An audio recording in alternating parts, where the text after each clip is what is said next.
ഈ ദേശീയ വിദ്യാഭ്യാസ നയത്തിനെതിരെ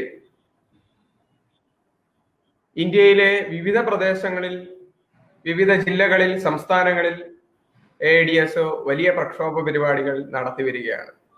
ഓൺലൈൻ വെബിനാറുകളും ചർച്ചകളും സംവാദങ്ങളും അടക്കം ആളുകളുടെ ഇടയിൽ ഈ വിദ്യാഭ്യാസ നയം നമ്മളുടെ വിദ്യാഭ്യാസ രംഗത്ത്, അതോടൊപ്പം തന്നെ നമ്മുടെ സമൂഹത്തെ ആകമാനം വരുത്തി തീർക്കാൻ പോകുന്ന പ്രത്യാഘാതങ്ങളെ സംബന്ധിച്ച് ജനങ്ങളുടെ ഇടയിൽ വലിയൊരു സംവാദത്തിന് ആണ് AIDSO വഴി തുറന്നിരിക്കുന്നത്. ഈ പ്രക്ഷോഭ പരിപാടികളുടെ ഭാഗമായിട്ടാണ് ഇന്ന് AIDSO കേരള സംസ്ഥാന കമ്മിറ്റിയുടെ ആഭിമുഖ്യത്തിൽ ഈ ഓൺലൈൻ ടോക്ക് സംഘടിപ്പിച്ചിരിക്കുന്നത്. ഇന്ന് നമ്മളോടൊപ്പം ഈ വിഷയത്തെ സംബന്ധിച്ച് ആധികാരികമായി സംസാരിക്കുന്നത് AIDSOയുടെ ഓൾ ഇന്ത്യ സെക്രട്ടേറിയറ്റ് അംഗവും തെലുങ്കാന സംസ്ഥാന കൺവീനറുമായിട്ടുള്ള സഖാവ് R. ഗംഗാധറാണ്. അദ്ദേഹത്തെ ഏറ്റവും സ്നേഹപൂർവ്വം ഇവിടെ സംസാരിക്കുവാൻ വേണ്ടി ക്ഷണിക്കുകയാണ്. I invite Comrade R. Gangadhar to deliver his speech. Thank you, Comrade Jatin. Respected President of the present program and the viewers, students, parents, teachers, and education-loving people, a very good evening to everyone. In this corona pandemic situation, across the world, thousands of people dying. India's place is second in the world. Our central government bringing one after another anti-people policies. At this period, the prime duty of government is to secure the people from pandemic. Government should provide all kinds of health facilities for people, but they didn't provide. Many migrant laborers, poor people died in the streets. Central government brought anti-people policies like privatizing the public sectors like railways, PSUs, etc., and curtailment of laborer laws and anti-peasant laws, etc. and etc. In the same way, in education field also, central government cabinet approved the National Education Policy 2020. Now it's the time to know about National Education Policy and why AIDSO rejecting the National Education Policy. Before entering into the details, let me explain what is the concept of education.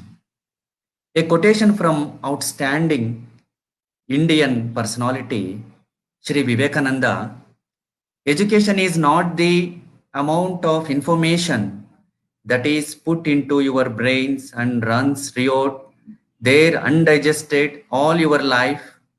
We must have life building, man making, character making, assimilation of ideas. We want that education by which character is formed, strength of mind is increased, that intellect is expanded. If education were identical with information, the libraries would be the greatest sages in the world and encyclopedia as the rishis. This is the quotation of Shri Vivekananda. The Indian Renaissance pioneers, Rajaram Mohan Rai, Ishwar Chandra Vidyasagar, they fought for scientific education, they fought for democratic education, they fought for secular education. Now let us examine the present National Education Policy 2020 is pro-secular or pro-scientific or pro-democratic. Now let us examine. The National Education Policy we are rejecting because it is undemocratic and it is unilateral. My dear friends, from 2019 beginning onwards, initially many educationalists, students, parents, teachers opposed the draft of new education policy. But the central government, without considering the people's mind and without considering the people's opinion, central government cabinet approved the new education policy 2020 because it is undemocratic. That's why we are calling as it is undemocratic. Our country is a vast country, and it is consisting lot of socio-economic, cultural disparities and variety of cultures and variety of livelihoods and different types of colleges, different types of universities, different types of schools, courses, etc. and etc. In this condition, evolving education policy is very gigantic task in our country. We should implement the democratic process. What is democratic process? The government should consult the student community. Government should consult teaching community. Government should consult parent community. Government should consult intellectuals. Government should consult the scientists and education loving people. After that only they should bring the national education policy. But without consultation and without having the democratic process, drafting and acceptance of NEP has taken place. The recommendations of National Education Policy 2020 are aimed at all out the fascistic centralization, commercialization, communalization, and fascization of the education. That's why it is undemocratic and unilateral decision. And my dear friends, we should know the 1986 National Education Policy. 1986 National Education Policy brought by Sri Rajiv Gandhi in the regime of Congress government. At present, National Education Policy 2020, BJP's policy, it's not a new policy. It is a continuation of 1986 National Education Policy brought by Congress government. And that National Education Policy opened the floodgates of the privatization and commercialization of education. That's why the same education policy is continuing, and BJP government added few more things to the 1986 education policy, and we should examine if it is pro-poor or pro-corporate. Friends, for education sector, fund allocation is very, very important.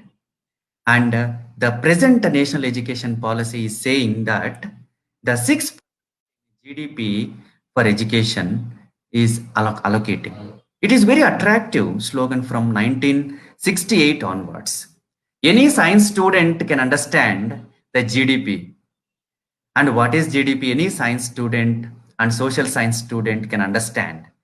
The GDP clearly tells about the intermixing of both investments of private sector and government sector. Friends, in our country, 50% above school education is in the hands of corporates. And in higher education, 70% above institutions are in the hands of corporates. Now you imagine, how can you calculate the GDP? And how can you estimate the amount from the government? So considering the 6% GDP is not at all good for the poor people.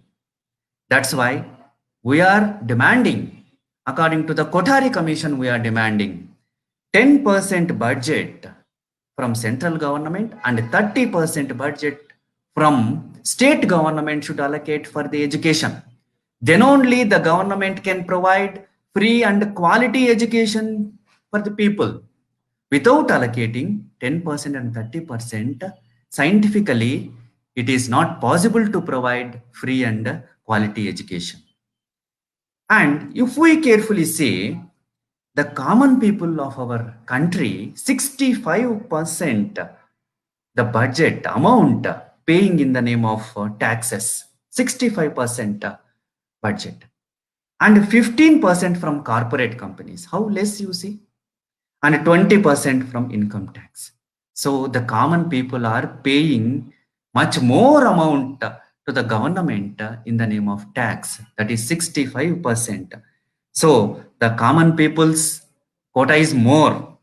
So the government should provide minimum education and health to the common people. That is the prime duty of government. But now you see, government is giving lakhs of crores of rupees for corporates and for business magnates in the name of subsidies. How it is justifiable policy? You are ignoring crores of common people. You are collecting much and much amount from education sector, and you are giving in the name of subsidies some lakhs of crores of rupees to the corporates and business magnates. That is the tamasha is going on in our country now. It is introducing the same education policy, introducing the private philanthropy concept. By namesake, it is very touchy slogan and very popular slogan, private philanthropy. It is nothing but, my dear friends, encouraging the private people in education, and government is withdrawing from the duty in providing education for the people. The concept related to the private philanthropy, it is it's not like a cow and a tiger story. If we request the tiger, when we invite the tiger into the village, if we request, oh tiger, you should not eat human, please you don't eat cattle, you should make friendship with human and cattle and be mingle with human and cattle. If we request or if we appeal the tiger, then tiger cannot eat us, or tiger can live with us? No. In the same way, the government new education policy is reflecting and it is introducing the private philanthropy concept. It is out and out cheating concept, nothing but cheating the people.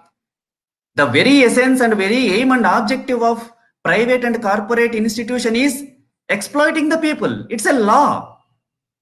And they will collect more and more amount from the people. It's a law. But cunningly introducing the private philanthropy concept. We're against it. And it is encourages the private higher education institutions. So what they will do? Private higher education institutions, they will provide service, or they will show mercy on poor people. No, they will earn profits. At this present condition, moribund capitalist condition, they will earn super profits. So encouraging private higher education institutions, we are opposing. And this policy is saying that a beautiful scheme in school education, that is 5 plus 3 plus 3 plus 4 instead of 10 plus 2 education policy. First 3 years, they are saying first 3 years for Anganwadi, they are allocating for Anganwadis. And they divided into 3 categories: foundation, preparatory, and secondary stage.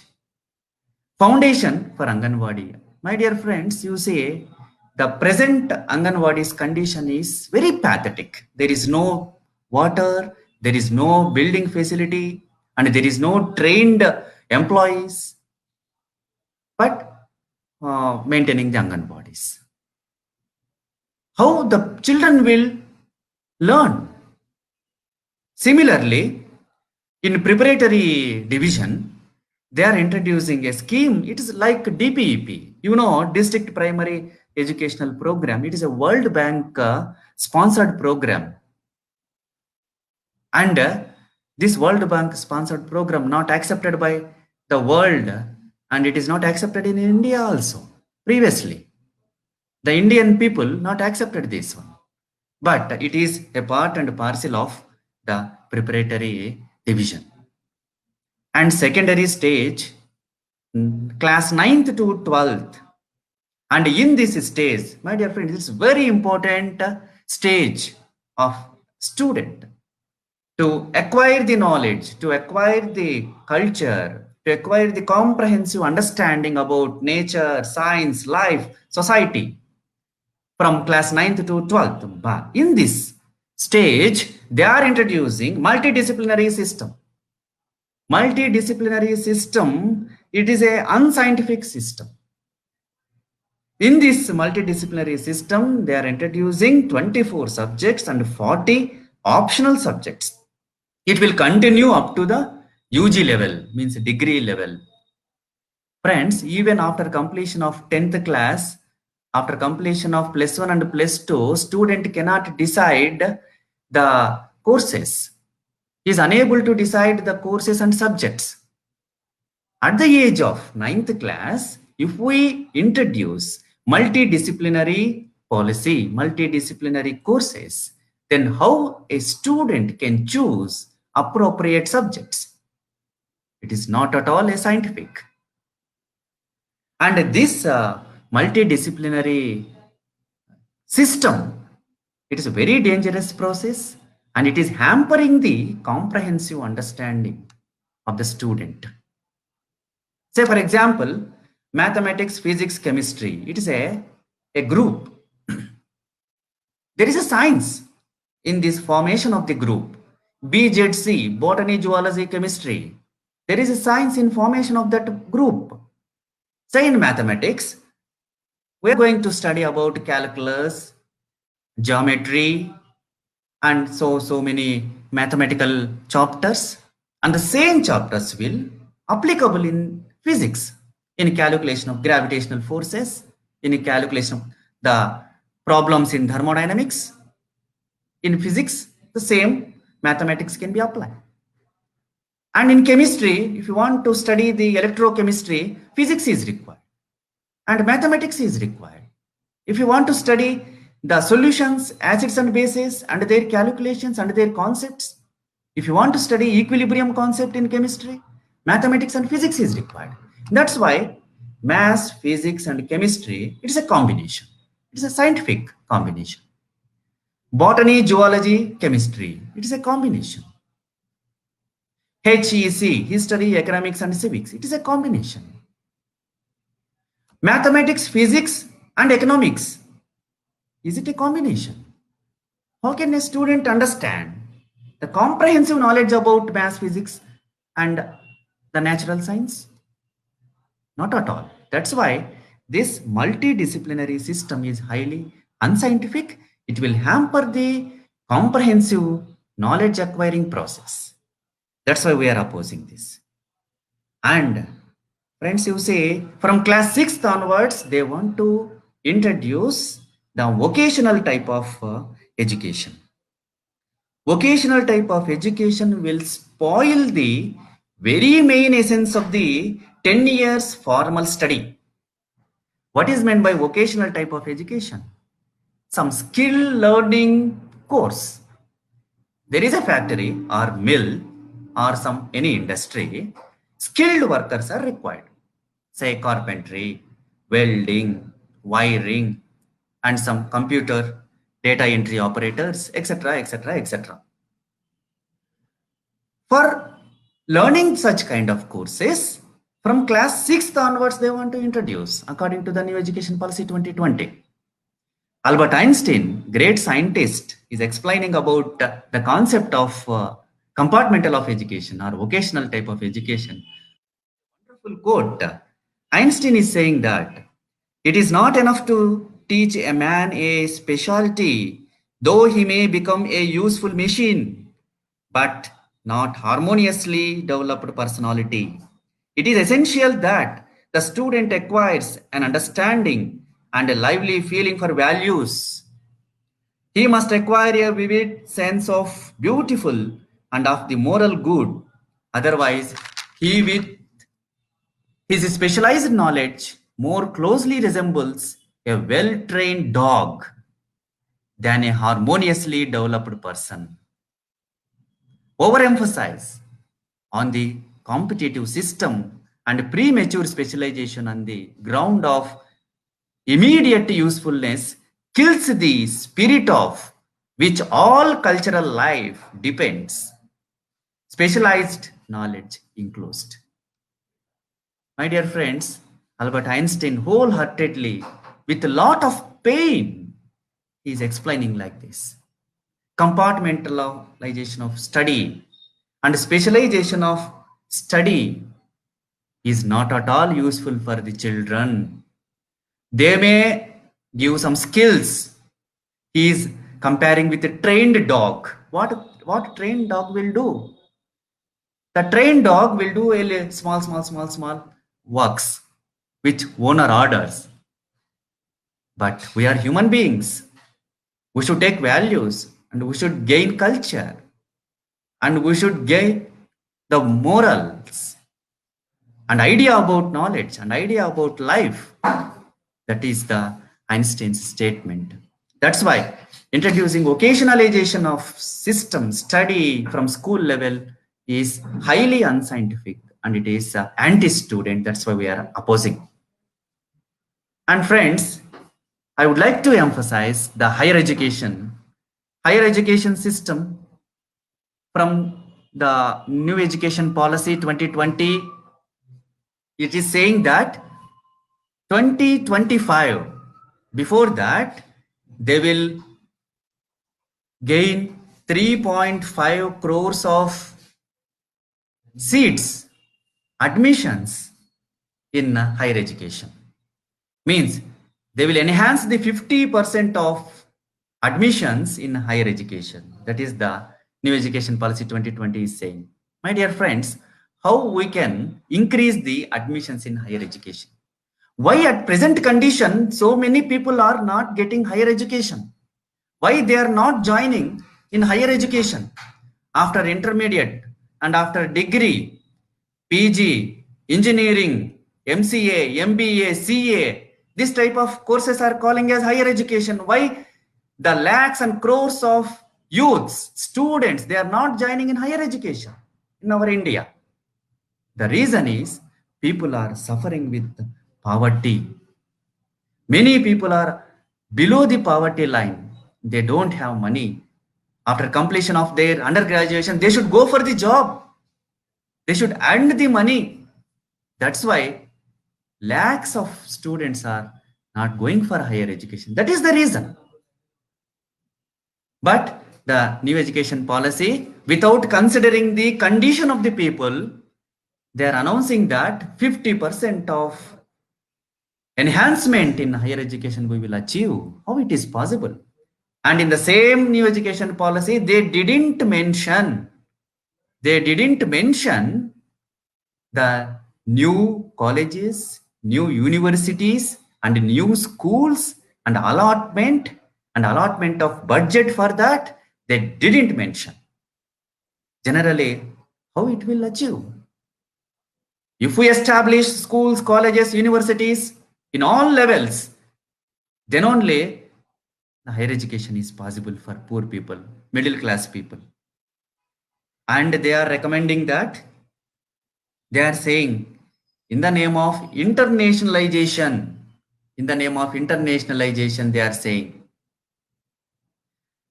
what is internationalization? In the name of international, they will introduce the foreign universities. You know, the foreign universities, what they will do, you know very well. They will introduce the subjects. What kind of subjects they will introduce? Market-oriented subjects they will introduce. Fashion designing type of courses they will introduce. And the profit-oriented courses they will introduce. And they will not introduce social sciences. They will not introduce mathematical sciences. They will not introduce the basic sciences and basic courses. In the name of internationalization, the foreign universities will come in India and they will exploit the poor and middle class people. That is the thing happening. And you know, I would like to emphasize the reason behind this internationalization of education. WTO GATS, you know very well, friends, World Trade Organization, and General Agreement Trade in Services. This WTO GATS policies, they are saying that the education can be considered as a trade system. And the school, college, or university can be treated as business house, and a teacher is like service provider, and student is like consumer. That is a danger, very danger. WTO GATS policy is saying like that. Educational institution never be a business house. Education developed by many scientists, many social workers, social reformers, freedom fighters, many poets, many literators developed for the sake of mankind, not for the sake of business or not for the sake of market. So, my dear friends, to increase the admissions in higher education, the new education policy proposing the online courses and digital courses. See, friends, here in our country, 60% of people are not having the mobile phones, smartphones, data facility, laptops, or any electronic gadgets. Recently, introduction of online education at lockdown period, in that situation, many social organizations made a survey. Hyderabad Central University students, 65% of students, they are unable to attend the classes. You imagine, Hyderabad Central University is such a premier institution in India. The students from that university are unable to attend the online classes means you imagine about entire country, school children of all villages across the country. Is it possible? But see, new education policy is saying that in introduction of online courses and digital courses to enhance the admissions in higher education. Nothing but, my dear friends, the policy is giving chance to corporate houses for earning major profits. In higher education institutions, they will form a knowledge hub. It is saying with 3,000 students, and they will be introduce multidisciplinary policy, multidisciplinary autonomous center. In multidisciplinary autonomous center, what will happen? Means multiple exist and multiple entry. It is saying after completion of 1 year, they will provide one certificate. In the same policy is saying that introduction of 4-year degree in higher education. After completion of first year, they will give diploma certificate. After completion of second year, they will give advanced diploma certificate. After completion of third year, they will give degree certificate. After completion of fourth year, they will give bachelor program. What a joke it is, my dear friends. Can you divide the Newton laws? Newton law 1 for one certificate, Newton law 2 for another certificate? Or can you divide thermodynamic laws for thermodynamic law for one certificate, for thermodynamic law 2 another certificate? So it is nothing but certificate providing centers. They are not educational institutions. They are certificate provided centers. In the same situation, my dear friends, they are hampering the autonomy of the educational institutions. So what is autonomy? Each and every educational institution have the freedom and they have the right for forming the syllabus and to take the admissions and forming the fee structure and to make schedule or to go for proceedings of the educational institutions. but the government should provide funds only. Each and every procedure which is happening inside the institution can be monitored by the body, a committee. Previously, we are calling as a senate, a committee which is formed with the students, student unions, parents, parent unions, teachers, teacher unions, and educationists and scientists. That governing body can handle each and every situation, policy which is happening inside the institution. That is the autonomy. But you see, in hampering the concept of autonomy, the new education policy is taking many steps. And I would like to give one example. The great Vice Chancellor called Sir Ashutosh Mukherjee, University of Kolkata.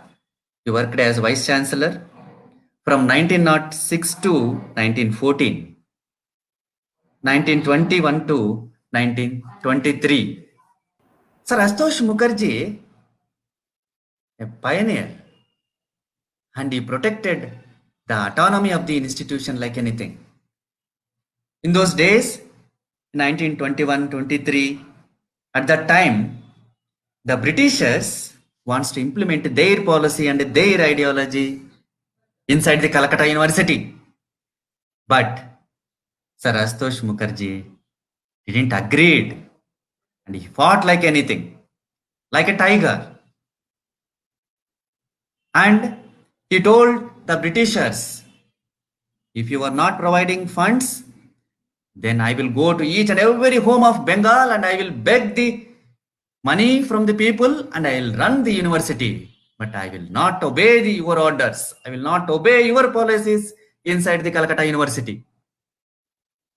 That is the greatness of Sir Ashutosh Mukherjee. And he is telling in a Senate meeting, he is telling freedom first, freedom second, and freedom for everyone.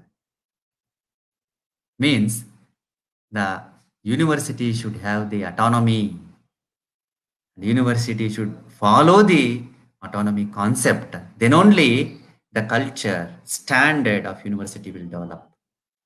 J.S. Mill is telling about the university and the education which is present in university.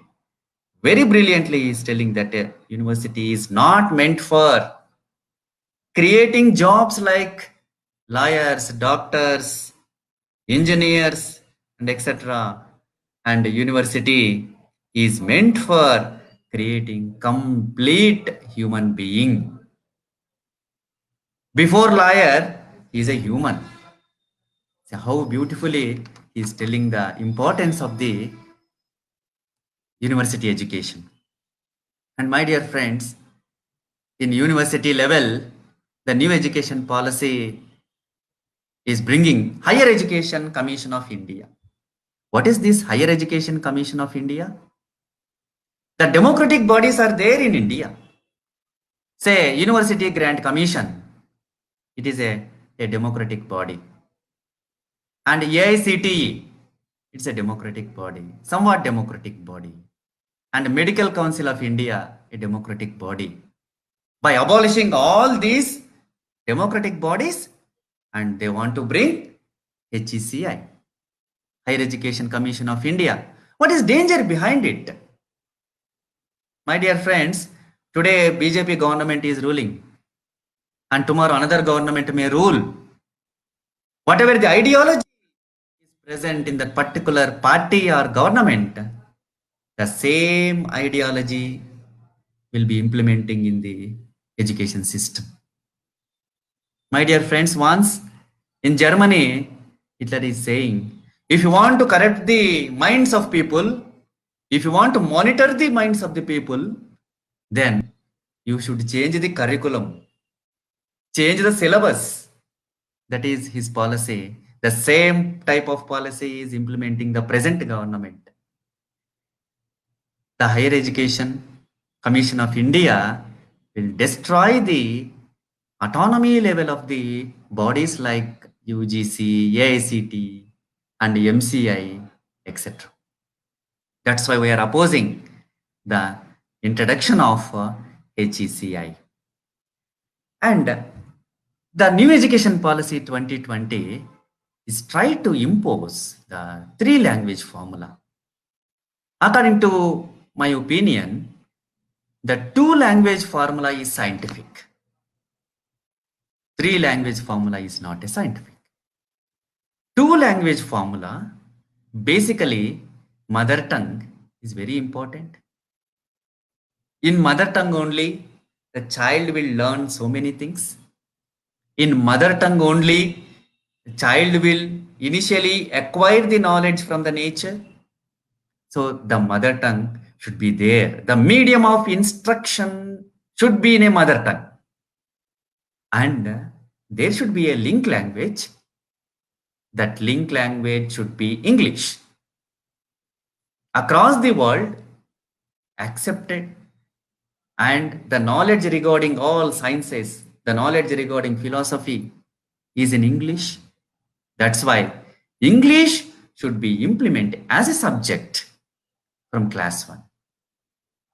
That is a scientific understanding. So two language formula is scientifically accepted. That policy should implement.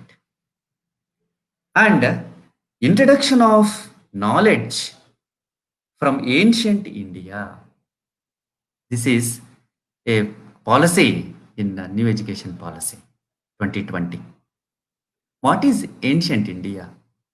What ancient India reflecting? Yes, many great things are there in ancient India. Many scientists contributed excellently. Brahmagupta, Charaka, Charvaka, many scientists. But in the same way in ancient India, many unscientific philosophies also there. What are the unscientific philosophies? Maya philosophy, Manu philosophy, and the many superstitions, and many more age-old thoughts are there. Age-old thoughts. Say in the same India, 3, 4, 5, 600 years back, if you carefully see, many evils, social evils are there. Sati Sahagamana is there. And there is no education for girls. And there is no widow remarriages. Many unscientific attitudes are there.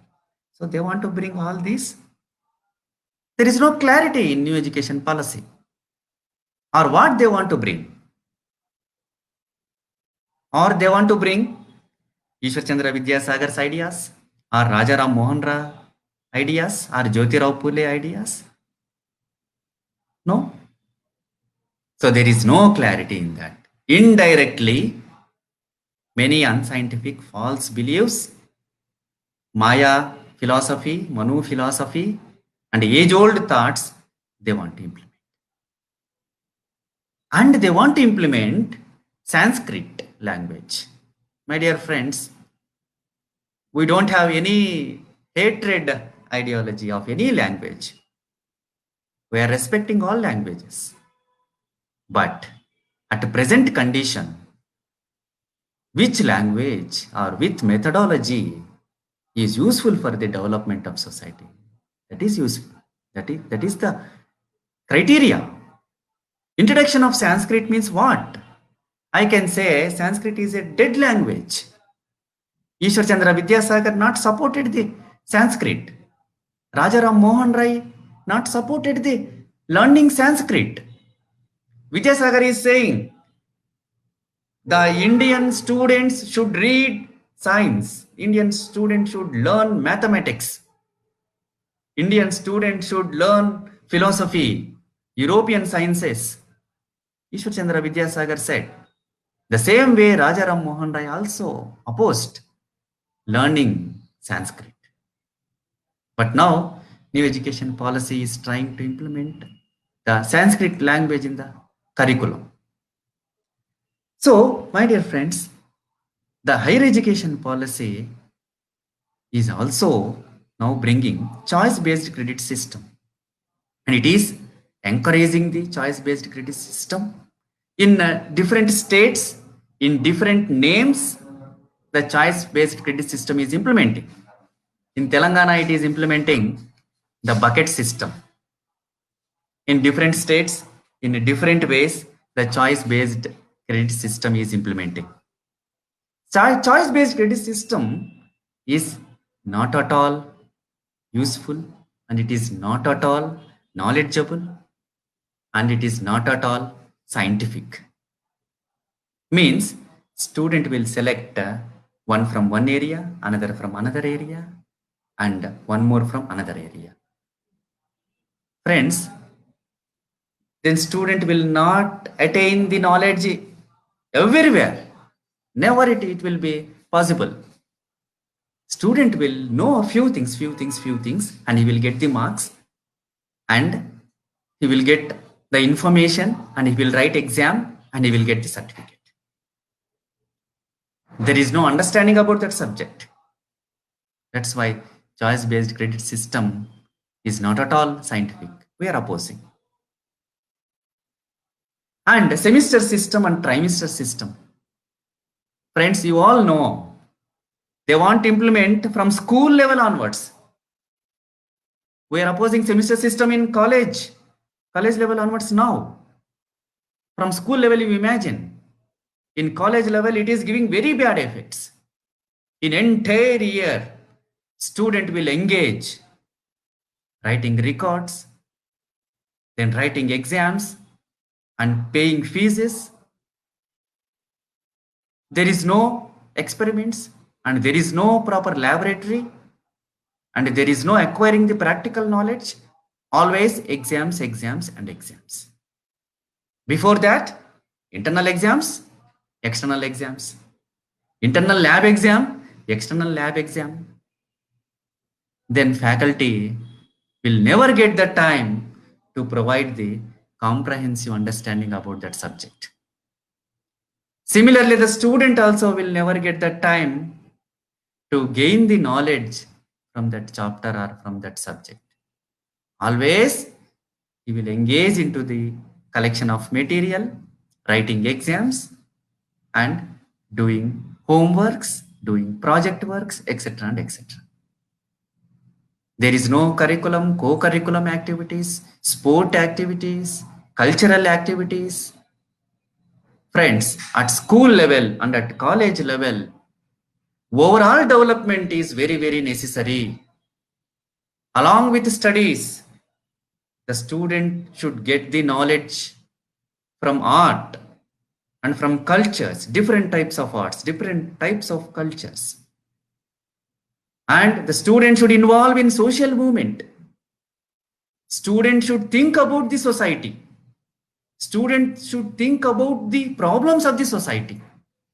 But this very dangerous and disastrous semester and trimester system will never allow the student to think about Ishwar Chandra Vidyasagar, to think about Bhagat Singh, to think about Subhash Chandra Bose, or to think about social problems which are prevailing in the society. Very dangerous policy. That's why we are opposing the choice-based credit system, semester system, and a trimester system. And in all states, if you carefully see, friends, hundreds of colleges giving permission to the corporate and private. And many schemes they are implementing, many schemes. Fee reimbursement scheme. And if a student join in a particular course, they will give a scholarship scheme, or many schemes they are implementing. And there is no standard. One side, they are closing all government institutions, starting from schools to universities. Usmania University in Telangana, located at Hyderabad, very famous university. In that university, 60% of vacancies are there, faculty vacancies. There is no recruitment, and there is no new research. and there is no staff at all. Means what? Day by day, deteriorating the educational institutions, and they are encouraging the private institutions.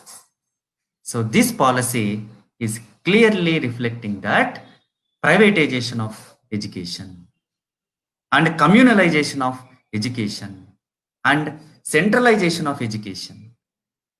In Bachelor of Education course, you see, according to this policy, that is B.Ed course, very, very important for training program for teachers.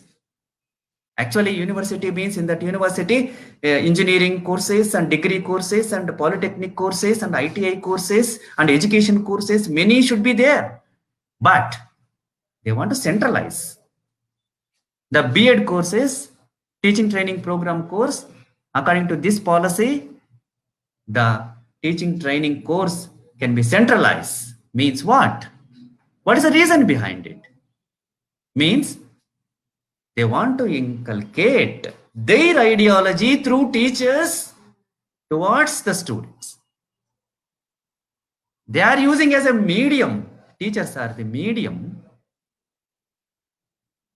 to inculcate the poison droplets. Now, this government will inculcate the Hindutva philosophy, fanatic philosophy, and Congress government will inculcate the religious philosophy, and another government will inculcate one more casteist philosophy, etc. and etc. That's why they are centralizing that B.Ed course. This NEP is out and out bringing centralization of education. That's why we are opposing.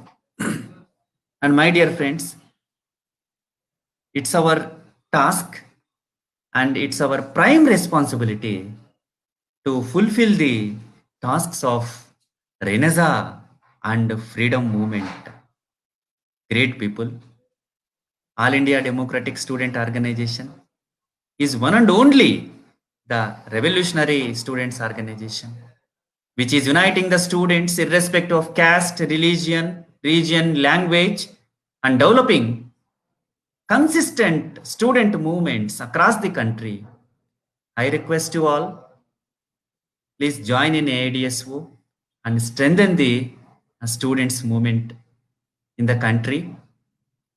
And AIDSO against national education policy, we have take up the program, the signature collection in the country.